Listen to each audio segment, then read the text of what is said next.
person who actually inspired me to do artificial intelligence was my grandmother. You see, my late grandmother used to make clay pots. And she will go with me to the river. There's a river next to a hospital that just coincidentally is called Tshilidzi Hospital. I'm sure that those of you who come from that part of the world, you know what I'm talking about. You know the river that divide my village and Chisaulu. And we'll go and get clay. And of course, getting clay is what in engineering you call material selection. And of course, my grandmother did not have sophisticated softwares that were developed by Mike Ashby to do material selection. Today, people don't even know that clay is found in the river. No. And after that, she will come back with the clay and she will make the pot. I don't know how the students are, but I once asked students to design a pot, and they asked me whether I have computer-aided design software so that they can be able to use it to design the pot.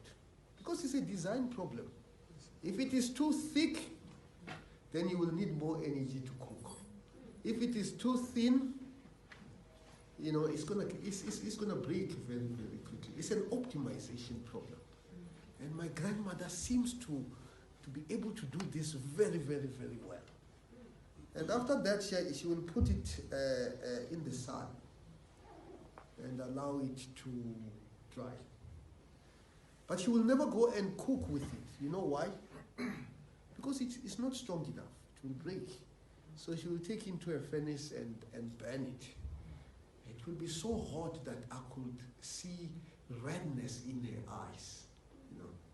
And she will allow it to cool. She was a patient woman. She would allow it to cool slowly. And for those of you who have studied the AI algorithm simulated annealing, you will know that your cooling schedule should not be fast because you are going to prematurely converge to a local optimum point. You know, these are complicated concepts, and my grandmother seemed to know all these concepts without necessarily knowing the underlying equations. And of course, Boltzmann equation does actually tell us some version of a cooling schedule. My grandmother had never seen Boltzmann equation, but she understood the concept. But after she had done all that, because she used to sell these pots, she will knock each pot and listen to the ringing of the pot. And then if it rings for a long time, she will say it's a good pot. If it rings for a short time, she will say it's a bad pot. And of course, for those of you who have taken a course in vibration or even dynamics, you will know if it rings for a short time, it's actually a lightly damped structure. And you can even find the damping coefficient for that. If it rings for a short time, it means it's a damped structure. Normally it means that there might be some fluid that is trapped in the intelligence